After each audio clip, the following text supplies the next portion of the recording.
Joining me in studio is one half of the... I don't even know how to describe your band, guys. It's trippy. You guys are a vibe. It is just unbelievable. Ocean Alley is in studio. They're playing History tonight. I've got Baden, Mitch, and Angus here. How you doing, guys? Good. How are you? Well. Thanks for having us in. Oh, I'm happy. I'm happy to have you in. I've been immersed in the music of Ocean Alley for a few days now, knowing that I was going to do this.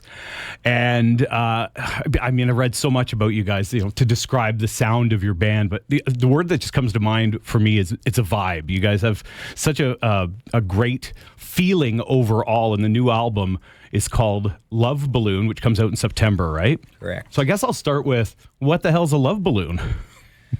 That's a pretty good question. I don't think we even really know. I think it's just like a feeling or like an image that comes to mind when we think of love. Trying to describe, I guess, the feeling of the album. It's uplifting. Yeah. Balloons are usually like kind of a happy thing, and Yes. a hot air balloon is kind of the imagery that we were going for. Oh, nice.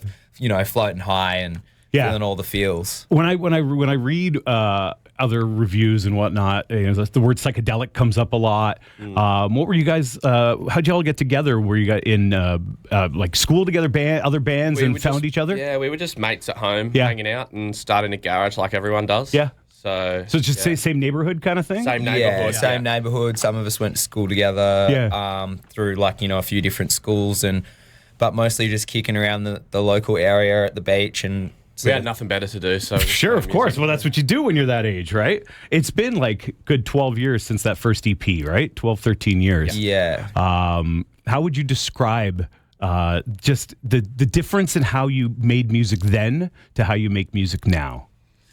It was kind of more on the fly back then, I guess. Yeah. I mean, equally as fun, but Not too much has changed. Yeah, I think you take your time with things a little bit more these days.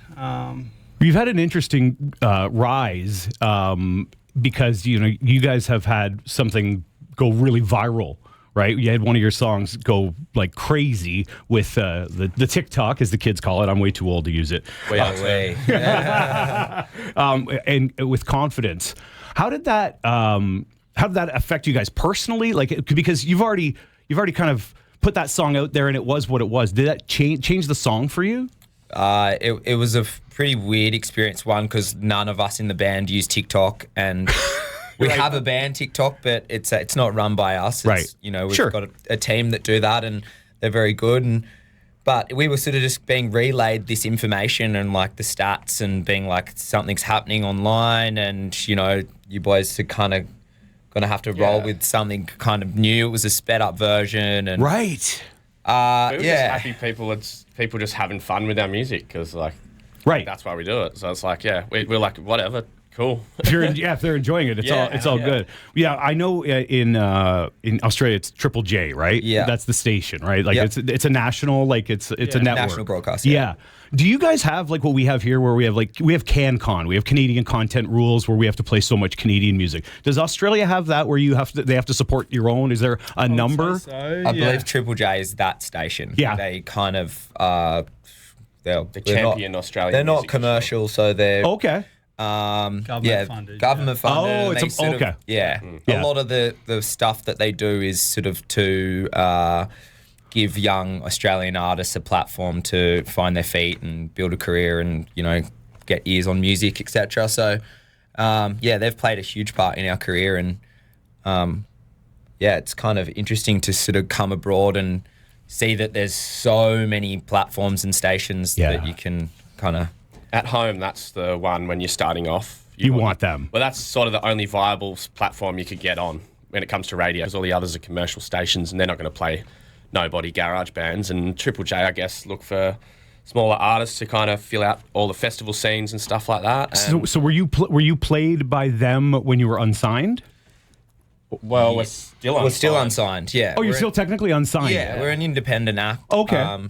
With obviously all amazing. Of the so you guys things. are in charge of all your own stuff. Correct. Oh, good for you guys. Yeah. How'd that come to be? Like, usually, haven't they come knocking the big labels? Yeah, we've had a pretty DIY process from the beginning. Yeah. And we were just seeing results, doing it our way, and we just thought, like, why do we need to bring on anyone else? To sort of dictate what we're doing and how we're doing it. And we've built a really sort of strong team over the years. Yeah. And well, you got 6 members in the band to begin with. So then you got a pretty good support team around you. Yeah, and our team, they've been with us from the beginning. So it's kind of feels like family, and, you know, We don't know any different. yeah, That's what you've done, right? Yeah. We'd rather be paying those guys than any bozos in an office.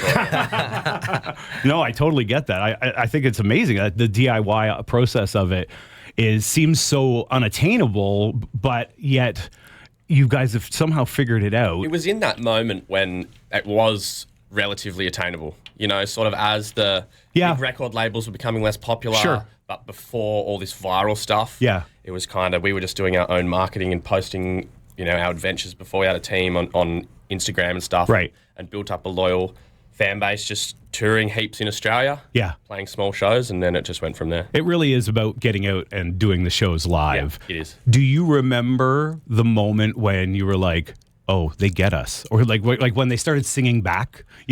I always love to ask, because as a fan of music, I don't play music. I play other people's music very well, but I don't play music. But I think about it all the time whenever I see an artist standing there and listening to an audience. It could be a 50 or 50,000 singing their lyrics back to them. Do you guys have a moment where you're like, wow, they get us? Do you remember? Kind of like, it's been a slow progression. Okay. I mean, even back in the day when you're playing to 100 people, back then you're thinking, how good's this? Probably But like when we sold out our first local venue, which would have been, couple hundred people. And Nice.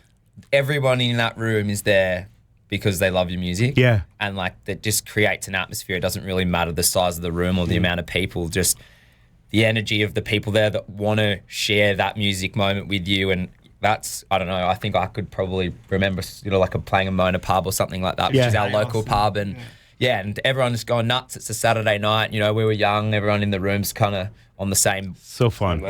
Same level. And, we were probably drunker than everyone in the audience. But How's the process? I asked you a little bit earlier about how it's changed, but do you guys all, like with writing credits and stuff like that, do you all come in together and it's always all 6 of you? yeah, it's always a 6-way split, and it just keeps all the nasty business out of it, and it keeps us. What comes first, lyrics or riffs, or how's it work? The music mostly, riffs. Yeah. But, it varies here and there. Sure. But mainly it's the music first. Yeah. And then Baden will be able to put some of his poetry. But sometimes Baden will come up with the bones to most of a song, basically. Come with it and say, and you guys build around it. And then we'll build our part. If I'm writing at home, I'll do that particular part. But if we're sitting in a room together, the 6 of us jamming, as they call it, we bounce off each other. That's great. Yeah. Now, what about when a producer gets involved? You're working with Nick DiDia on this one. Yeah. How did that change the process? Didn't really change. Not really. No? We kind of just fell into each other's work flow. Yeah. He was pretty much like just, pretty carefree and nonchalant, much like we are when it came to it. Yeah, you guys Sitting seem there in really his way chair. too intense for me. No, you guys. He's swiveling around going, fuck, try that. Yeah. Maybe try this. Yeah. But a lot of the stuff, he was very chilled. A lot of the stuff he said really worked and helped. So it was. It's interesting because it's your art, but to get that outside, what you guys said earlier, obviously you're chilled because the TikTok thing is a sped up version. You were just happy people were engaging with the music. So to have somebody in the studio who's not a member of the band and have their say sometimes can be, you hear the stories of, Bob Rock almost breaking up Metallica and all these different things, but it sounds like it was a good experience for you guys. Yeah. No, he was there to, for us to access all his experience and just really record us and get our ideas down. And he said when we started working with him, he said, I'm not going to tell you what to do. I'm just going to tell you when it's shit and when it's good. That's perfect. Yeah. So this is now, you're playing tonight at History, Lollapalooza over the weekend. Unbelievable. And then a little break. Because you guys been at it a while, right? Yeah, we've been busy in the studio the first half of the year, and just a lot of personal life stuff going on in the back. A few of the boys having kids and whatnot. So we've been taking some time at home, but still been very busy. And then, now we've sort of knocked this tour on the head. We'll go home for a bit and then come back and jump back in. You got a few more dates. Yeah, later on. That's amazing. I would imagine that the live version of Ocean Alley is the truest form of the band. For sure. Yeah. Like I could just hear it in your studio stuff. Yeah. And then I did see a Triple J thing where you guys were doing a Pink Floyd cover, that trio that's beautiful. Like, it sounds amazing.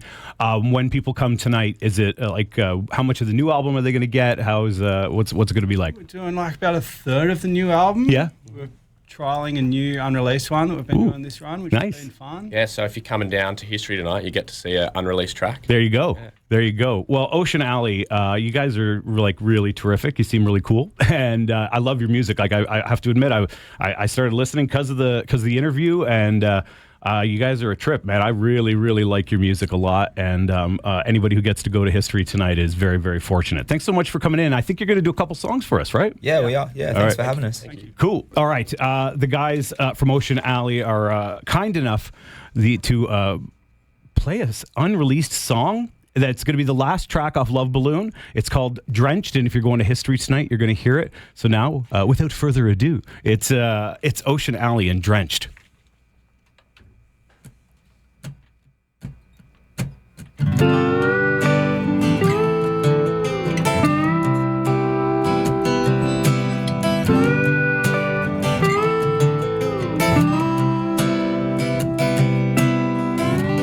Holding on to yesterday's sun, soak it all through my head. Keep the music on, put the window shut.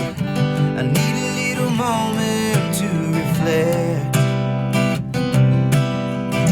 When summer's done, I bought a western flight. Soak me in a raging swell,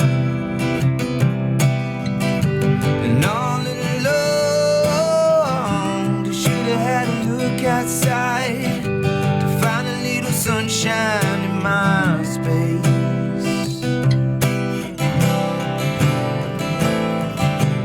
Living in the moment like when we were kids. I wasn't scared of falling, spinning round in circles till it makes me sick. That was it. I wanna go and drench myself in times like this, when it's this.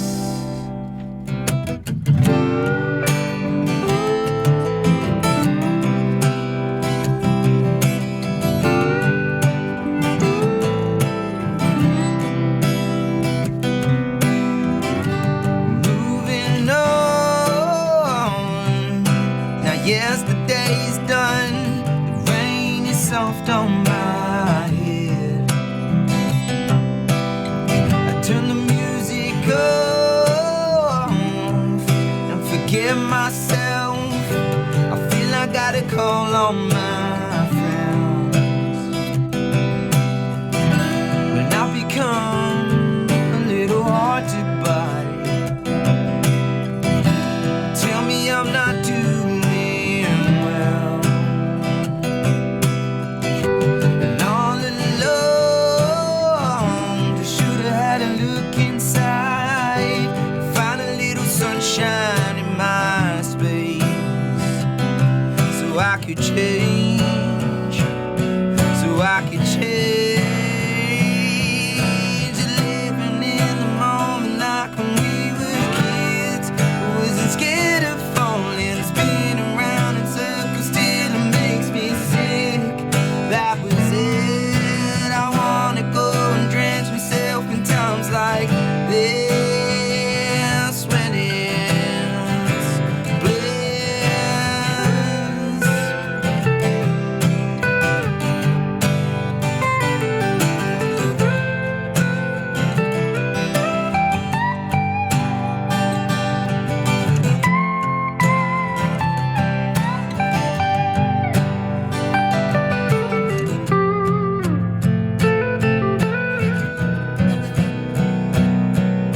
Living in the moment like when we were kids. I wasn't scared of falling, spinning round in circles till it makes me sick. That was it. Living in the moment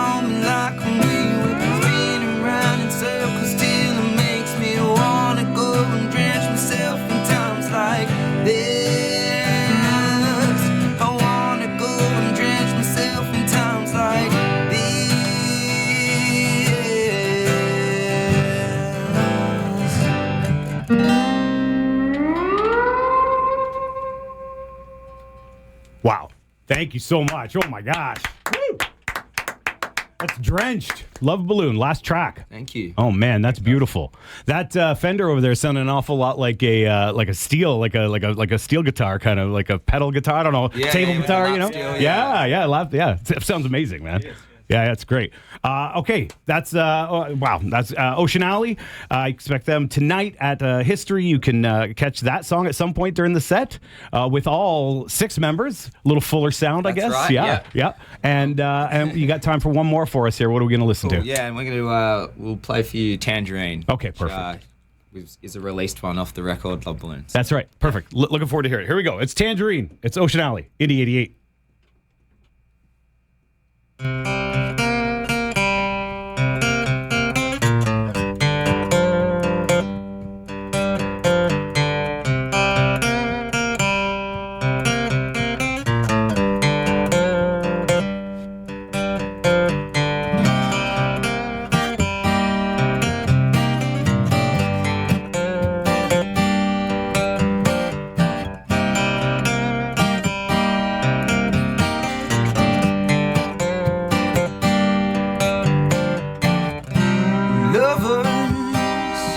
Love until your heart hurts and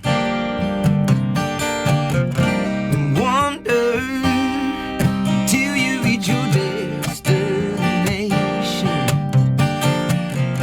Cities, we build them and they fall down. So take me where the desert meets the ocean.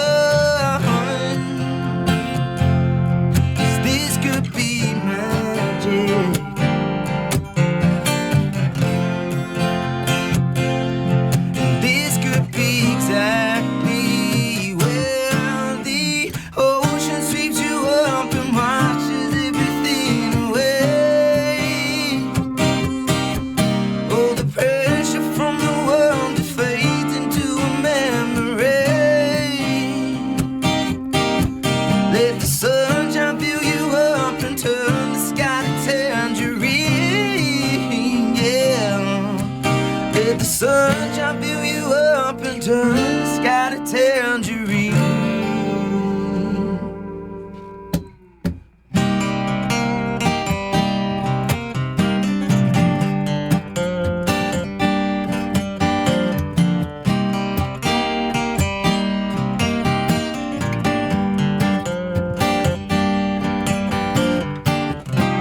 Diamonds, they shine against the darkness.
Let the sunshine fill you up and turn the sky to tangerine.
so much. Wow.